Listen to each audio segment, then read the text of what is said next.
Hello, everyone. This is episode 7, and in this episode, we're pretty much just going to be going through how the numbers are calculated, kind of showing you how everything's working and stuff. Just make sure you can verify it, and also make sure you have an understanding of why everything's being calculated the way it is. Okay, so if we look down here and we look at the life cycle cost analysis, and this is all great, but if you look at the formulas, they're not understandable. You won't be able to just derive meaning from like understanding, oh, this is the cells and stuff. So really, it's really important to understand how everything's working. So all these numbers are actually getting pulled from their own separate CRMs and stuff like that. So they aren't actually based off of these numbers. However, all these numbers should be aligned. And what I mean by that is I think we've done this in a previous episode.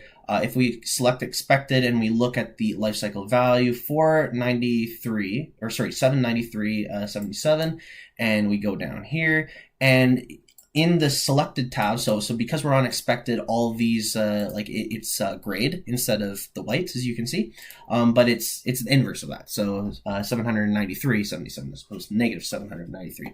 So that's essentially kind of the relationship between the two. You can just see like a very general breakdown of this. This is giving you, the present value of the increased capital cost. And what it means by increased capital cost is it's actually factoring out the baseline cost. So if we bought something in 2018, it's supposed to last 15 years. So 15 years from 2018, there's an expected cost. And as such, we're actually factoring that out of these of this calculation right here of the present value increased cost, just to give a comparison. Now, if you don't want to do this, if you don't want a life cycle cost comparison, life cycle value comparison, just don't enter into the CRMs any of the baseline information. And what this will essentially do is it'll essentially give you a life cycle cost analysis from the view of the CRM, like explicitly, not factoring in that there was a baseline. You just put in, and not the overall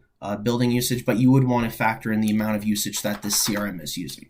Now, if you're using the baseline, then you can go ahead and do that, and it'll just give you a comparison. And that's kind of getting into the whole breakdown of what this analysis provides. It's not like this value, like this analysis can provide you just a total cost, but what it'll do is also provide you a comparison. So given your current state today, given your current expenditures, given your this and your that, and you know that you're going to have to replace this, that's all the baseline information, right? So we're essentially assuming that, okay, we're going to have these additional maintenance costs for the baseline in the future. We're going to have these additional capital expenditures in the future. We're going to have these disposal costs in the future, and we're going to have this electricity usage in the future if we maintain the baseline. However, if we go to the CRM, we're going to have maybe slightly increased capital costs. We're going to have slightly more of something else, but all of it will kind of it'll go into the LCCA as a comparison, and it'll give you the opportunity cost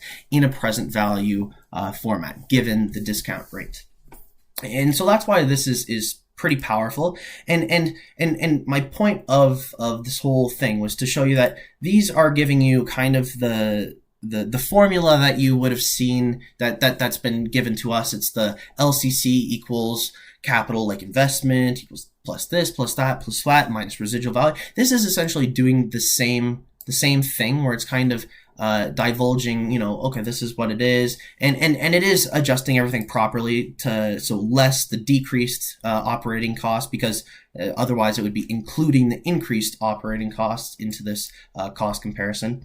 But all these numbers do kind of align with this. And so going over into I have described in a previous episode, kind of just briefly, the maintenance costs and how this all kind of goes together. You can essentially sum these because they're all on the same. And I've made sure to do a lot of diligence in making sure that everything is plus or minus properly, if that makes any sense, for lack of a better term, right? So when I say yearly gas increase, that when it has a negative number here, when it's in brackets, that's essentially showing that the gas costs actually decreased. And that's what I like. The only reason why I did this, because most of the CRMs have decreased gas costs, and so one would have thought that I would have said yearly gas decrease costs, right? But the reason I did this is just to make sure everything's in line, to make sure it's all from a cost comparison, right? So we're increasing the cost of this, we're increasing the cost of that. Everything's on the same basis when we're doing our net cash inflow. And so we can do this net cash inflow savings very simply by just taking a sum of this. And you can see the formula here. It's just a very, very simple formula where it just takes the maintenance cost increase, the yearly cost increase. And so it's just taking not the present value of those values. These are the actual expected values. And the reason why these are increasing is maintenance cost is increasing by inflation. Yearly gas cost is increasing by the natural gas expected increase to the prices. And then the GHG federal levy is essentially just increasing by the amount in this over here, right? So it's just pretty much using these numbers and it's tying it to how much energy we're using, how much gas we're using, multiplying it by the GHG conversion rates to the tons of carbon monoxide emissions, and then factoring in those additional costs on top of the yearly gas decrease.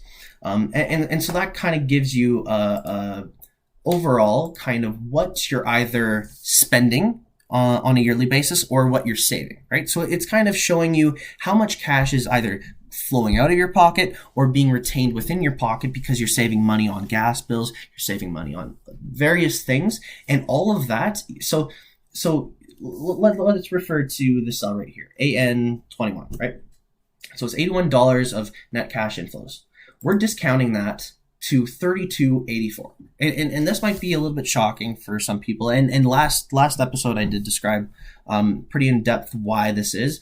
But the whole reason is because in the year 2036, if we believe that the prime rate is still going to be 7.2, which you might want to adjust going forward, because unless you believe that the prime rate will stay 7.2 for the long term, you might want to adjust that going forward. But if the prime rate was 7.2 going forward for a 20-year projection period, in 2036, we would only want to ever pay $32 today for something that's worth $81 in 2036, right? So if we can receive $81 in 2036 as value because we're saving this much on gas and we're saving this much on federal levies that we would have paid, and it's an abatement, that totaled is $81 in 2036, but that's not $81 today. Right? So we have to discount that by the discount rate, and that's why we do that. And essentially, this cumulative present value of the net cash inflows is essentially just showing